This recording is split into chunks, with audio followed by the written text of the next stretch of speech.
Welcome back to Sweetie Storyland. I'm Raina and today I would like to read you the famous story Peter Pan.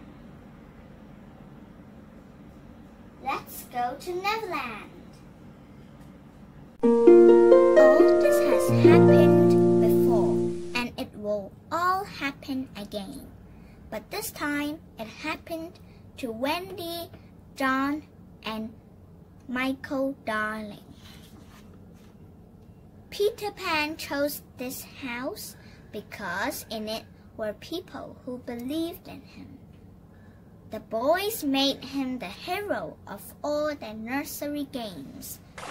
Wendy, the eldest, was the supreme authority on Peter Pan. Peter Pan is a boy who decided never to grow up. He lives far, far away in Neverland. Every night, Wendy would tell her brothers stories about Peter Pan's marvelous adventures with pirates and Indians.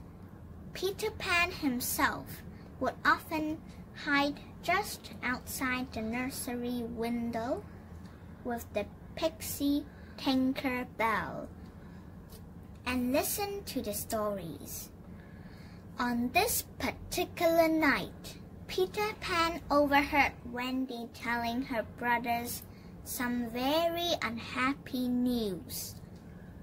"I'm afraid there will be no more stories. Mother and Father say that it's time I grew up. This will be my last night in the nursery." Peter Pan couldn't let that happen. He burst into the room. "Come on, Wendy. I'm going to take you with me to Neverland. You never have to grow up there." "Peter Pan! Oh, I just knew you would come. John, Michael, we are going to Neverland. But Peter, how will we get there?" "We'll fly, of course." All it took was a happy thought and a little pixie dust, and out the bedroom window they flew. They dipped and soared through the night until, at last, they were flying over Neverland. "Oh, Peter, it's just as I dreamt it would be. Look, Michael, there's Mermaid Lagoon and the Indian camp. And John, there's Captain Hook's pirate ship." John could hardly wait to cross swords with real pirates. What an exciting place! Neverland promised to be lots of fun for them all. Peter Pan took everyone to his secret hideout underneath a big hollow tree. The lost boys lived there too and were eagerly awaiting Peter's return. Peter introduced them to Wendy. "I've brought someone to be our mother. She's Wendy and she can tell stories." John and Michael didn't want to hear any stories just yet. They were anxious to make friends with the Indians or fight some pirates or go hunting with the lost boy. Peter thought for a moment. "I know! Let's visit the Indian camp. John, you lead the way." Usually, the Indians playfully captured the lost boys, but this time, the Indian chief was much too upset to play games. His daughter, Princess Tiger Lily, was missing. She had been kidnapped by the infamous pirate, Captain Hook. "This is my plan," said Hook to Tiger Lily. "You tell me the hiding place of Peter Pan, and I will set you free." But Tiger Lily would not betray Peter's secret. Flying to the rescue, Peter Pan dumped Hook into the sea and returned Tiger Lily to her father. Captain Hook was furious. Blast that Peter Pan! I'll trap him if it's the last thing I'll do. Now let me see. I've got it. I'll kidnap those brats he calls friends and hold them here on my ship. Then Pan will have to come to me. While Peter was away, Captain Hook captured Wendy, John, Michael, and the lost boys. The children were taken to the pirate ship and tied to the mast. They listened as Hook told them their fate. Now, my fine fellows, which will it be? Will you all turn pirates? Or do you want to walk the plank and fall, kasplash, into the sea?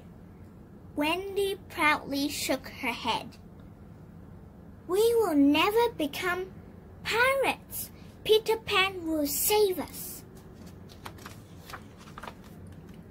Captain Hook sneered at Wendy. So, you think Peter Pan will rescue you, huh? All right. You walk the plank first. The captive boys watched fearfully as Wendy walked bravely off the end of the plank. But Wendy's faith in Peter was rewarded. He swooped down and saved her from the sea. Captain Hook was furious. You won't fight me man to man? You always fly away like a cowardly sparrow? Nobody calls Peter Pan a coward.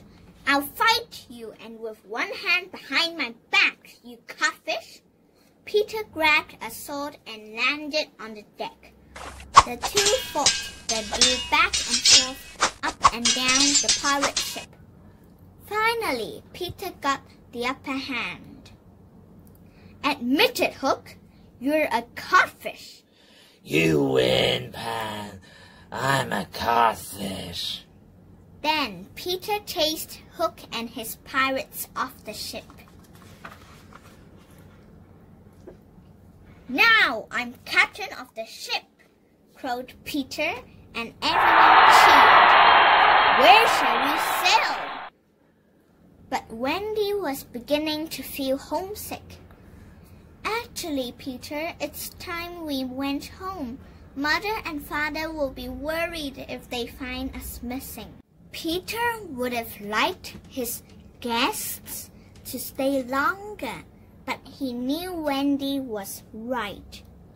We'll fly you back in the ship. Raise the anchor. Ready the pixie dust.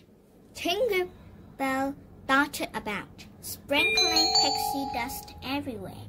The mighty pirate ship magically rose out of the water and took to the sky. After Michael, John, and Wendy had been safely returned home, they watched the pirate ship sail silently back to Neverland. Peter and the lost boys waved goodbye. They aren't ready to grow up yet, explained Wendy. She put John and Michael to bed. Then she settled down for her last night in the nursery. Wendy was smiling as she slipped into sleep. She would never forget the boy, Peter Pan, and the wonderful adventure they all had in Neverland. Do you like going to Neverland? Is it fun? But I am afraid of the infamous pirate Captain Hook. Thank you for watching. See you next time. Bye.